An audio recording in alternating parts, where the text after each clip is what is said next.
es Teresita Blanco de Your Sister, and today we're reading Saturnastra Nalini, Chapter 9, Part 1, The Rosy Days of Nemorensis. The next day I went out to buy supplies with Vaikus, and the berserkers were still suspicious of us, but they tolerated our presence, and whenever I spoke with one, he asked me another question pertaining to our nature or destination. And when it came time for us to leave on horseback, the guards seemed a bit hesitant to let us depart. And before leaving, the nymphs asked me one final question: what are you really? Snorting at me added, yeah, I've been meaning to ask you that myself. Yawning a little, I said, what difference would it make if I answer your question? You would still not be able to stop me.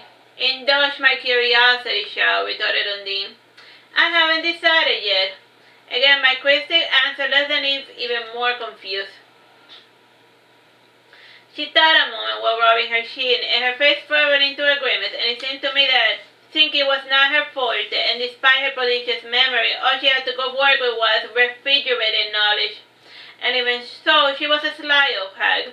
Her face lighted up with pleasure, and then she said, I will open the gate if you answer me one more question. Fine, I said, looking rather bored. Your parents, what are they now at this very moment? Indeed, the curse did work wonders, and she realized that if she asked a broad question, I would answer quite bizarrely, and indeed my parents had not been the same thing at different points in time, mostly because my mother had met a reincarnation and my father was a shapeshifter. Mom is, one could almost say demon-like, but she's more of an angel. And my father, he's the wizard.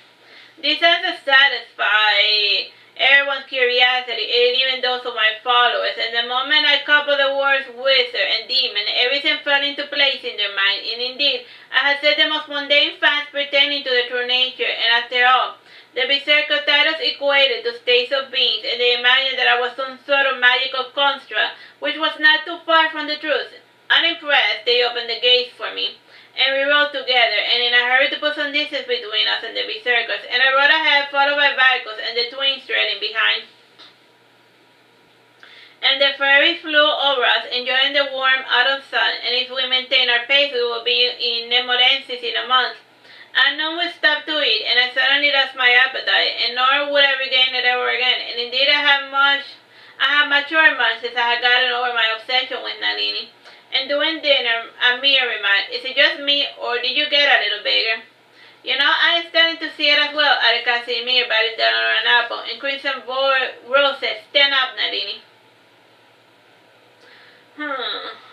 I stood up in a fury. And she had me stretch my hands, and indeed my sleeves had gotten a bit shorter. And this minor size difference drew the other's attention, and Vaikus stood beside me, and indeed I was half a head taller than him. And Vaikus corrected the size difference by measuring himself, and when he matched my bodily age, he was now a head taller than me. And for the rest of the journey, the twins amused themselves to see us recording my growth spurts.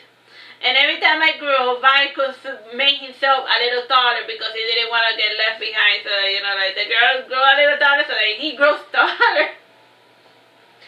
By the time we arrived, I had the size and maturity of a 14-year-old girl, and my body was fragile, long, and slender, and my hair and my skin had color enough for me not to look like a ghost, and my lips had turned fresh red, and my eyes a clear blue mist.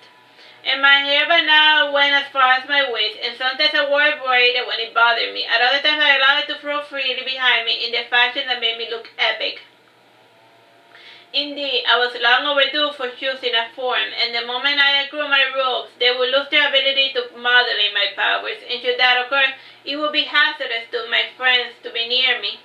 And when we reached Nemorensis, the entrance was walled by oak trees, and the ground was covered by a thick mist, and they blocked all sight into the entrance of the forest. And the second I entered with him, I felt that the oak trees led to an area, and I had not noticed, and we would have been wandering around the fake forestry for ages, and I yelled at the area master, we come to the point of origin in search of refuge. Time, bro? 10 minutes. A part of the mist cleared, and after walking a bit, we arrived at the clearing, and there we saw a mound with a single willow tree. And a cold wind swept behind us, and the tree and it made give a soft groan. And sitting beside the tree, a lazy southern moon, was a man dressed in black robes, and he rested his head on his bony finger hand, while the other looked through the pages of an empty book. When he lowered his hood, I was able to recognize his face. I had met him once in my father's study, and he had come delivering a magic item developed by the Thorn Magi. And I still remember his normal-looking face, thin, cynical lips, his long, gently curled black hair, and his deep brown eyes. His original name was Clive Hamilton, the Chameleon Mage, and currently he insisted on calling himself Atomos Magi. He took the name Atomos from some obscure magician from antiquity, and the name Magi he adopted it because he claimed to have studied under the guidance of Zoroaster, the first non-human to use true magic. And glancing up from his reading, if you can call it that, Atomos greeted me with a wry smile, and I asked him, "Atomos, what brings you to this neck of the woods?"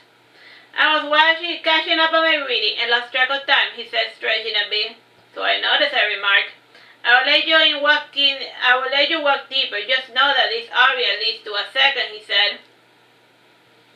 I made a motion to my followers, and we continued on our way, and since I saw nothing but trees, I shifted my attention to Berserk, and I sensed that he was lurking inside the forest, and I was curious to see the man whose name brought fear to everyone's eye. He still looked the same as he did 200 years ago, and he had an air of deep nostalgia, and something about the area reminded him of someone dear. And he seemed in the midst of coming to terms with a strong emotion, and amidst all that anger, hatred, and frustration that burned in his heart, there was a strong emotion he thought he had forgotten. Time, bro? 8 minutes. Just when I was getting closer to the source of all of his hatred, Berserk felt my presence spoken inside his mind, and he reached for an amulet, a plain-looking round stone he wore, and I left before finding out what he planned to do with me. And waited at the edge of the area for 3 days, and when Berserk finally left the forest, Atomos opened the gateway to Nemorensis. Nemorensis was covered with many fruiting trees, and it had a lake fed by a stream born from within a broken rock, and the ground was covered by many wild yellow and white flowers. And there were many grass eaters and a few carnivores just for fun. However, like the sheep, the carnivores ate from fruit or grass, and over a mound looking at lake stood 2 strange trees that twisted around one like mating snakes, and around the tree we saw both dark and light elf maidens dancing around an idol, and they were decorating it with flowers, and sitting before the idol leading the ritual were 5 old elf women. Like the elven maidens, there were white cotton robes decorated with golden flowers, and the music they danced to was being played by several drunken fauns and 2 cheering nymphs, and these were but a few inhabitants of Nemorensis. Nemorensis was a land of peace, and any person with evil intent was forbidden from entering. And Berserk's presence had activated the area, and now that he had finally departed, we were allowed to enter deeper within. And when the elders saw us, they smiled and waved, and the girls started dancing and went to greet us, and in a soft melodious voices said, "Welcome, welcome." The main elder said, "Come now, children, do not pester the visitor. Fetch them some food." "Yes, mother," they all said in unison after running off in many directions. And we sat before the elders on the softy, grassy ground, and addressing the main elder, a wrinkled old woman, I said, "My friends have been asleep for a while, and I ask you to make more room for them." "Certainly," said the old maiden. She made a motion to the elder at her right, and when she lowered her hood, I saw that she was a dark elf, and she was the same age as the elder, even though she looked like a young maiden. And she stretched her hands, to the sky, and she waved magic with her fragile hands, and she whispered words of magic, and we felt a strange rumbling over the fields of Nemorensis, and since the earth was parting, the secondary wave was felt as far as Verageron, and when there was enough room, the maiden relocated the contents of my area into the west part of Nemorensis. Remember that Nalini had sliced a whole piece of a forest? Well, in that other forest, they made room for the piece of the forest that she had taken, so now it's just neatly sitting there.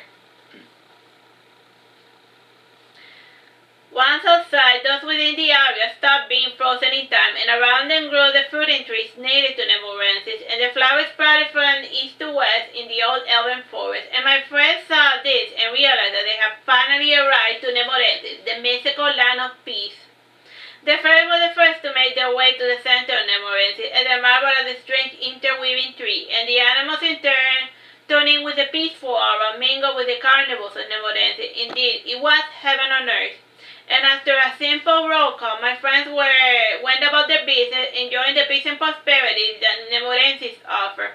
As for my traveling companion, the elves were enchanted by this mystical grove, and they wondered what might have possessed their ancestors to leave such a wonderful place free of war and worry. Vaikus left the group to take up residence within a silent cave he found at the mouth of the helix-looking tree, and my senses told me that the cave ran deep below the ground for quite a few kilometers. And my first two left to join their brethren in their wandering, and only the twins stayed with me. The eldest suggested to us to have a seat near them, and we ate, or should I say, and we ate a wonderful meal composed of varieties of fruits and vegetables known to men and some unknown ones, and while eating, the elder said to the twins, "So, the prodigal children have returned." Returning his mother said, "They are just a few of the many that will be leaving that sinking ship they call home." The elder gave me a wry smile and said, "That remains to be seen. Do not be too disappointed should things not turn out the way you planned." Time, bro? 2 minutes.